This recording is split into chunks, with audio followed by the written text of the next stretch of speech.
পূর্ব ঘোষিত কর্মসূচি অনুযায়ী সকালে রাজধানীর মানিক মে অ্যাভিনিউতে পৌঁছেন যোগাযোগ মন্ত্রী। এ সময় ভ্রাম্যমাণ আদালতের মাধ্যমে 96টি গাড়িতে অভিযান চালানো হয়। ওনারা বলেন খালি এখান থেকে গাড়ি দলি চলে নাকি? ওনাকে বলেন আমাদের ইচ্ছা যে আরো সিএনজি দিক, আমরা রাস্তাঘাটে চলতে পারি না, তো অনেক কষ্ট হয় আমাদের। উনি সিএনজি দিক আর রাস্তাঘাট গুলো একটু ভালো করুক। এখান থেকে রাস্তায় ঘুরে বেড়ালে রাস্তাঘাট ভালো হবে না। রাস্তায় এমনি তো জ্যাম, আরো দেরি হইতেছে মোবাইল করে। এ সময় বেশিরভাগ গাড়ির কাগজপত্রই ফিটনেস ত্রুটি প্রমাণিত হয়। আমি একটা আনফিট গাড়ি রাস্তা চলতে দেবো। আপনি ওখানে যান, এত কথা বলতেছেন কেন?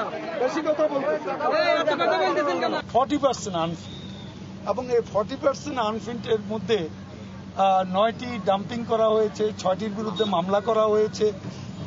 ডাম্পিং যেগুলো করা হয়েছে যাতে মানুষের ভোগান্তি না হয়, সেই জন্য নিকটবর্তী স্টেশনগুলোতে গাড়ি থামানোর জন্য বলা হয়েছে। এদিকে গাড়ি থামিয়ে যানবাহনের তল্লাশি চালানোতে ক্ষোভ জানান যাত্রীরা। মোবাইল কোড যদি জেনুইন হয় তো ঠিক আছে, কিন্তু সেটা কন্টিনিউ হওয়া দরকার। আজকে হবে আবার 6 মাস বন্ধ থাকবে, এতে আরো যাত্রীদের হ্যারাসমেন্ট আরো বেড়ে যায়। যাত্রীরা বলছেন মূল টার্মিনাল থেকে গাড়ি ছাড়ার আগে অভিযান চালালে যাত্রীদের দুর্ভোগ হতো না। এখানে তো এটা করার দরকার নাই, এখানে করলে তো আরো পাবলিকের সমস্যা হয়। যে গাড়ির কাগজপত্রটা পারফেক্ট আছে সেই গাড়িটাই রাস্তা চলুক, বা যে ড্রাইভারের বৈধ লাইসেন্স আছে সেই গাড়িটা চালাক। এই জিনিসটা আগে করলে তো আর রাস্তাঘাটে ভোগান্তিটা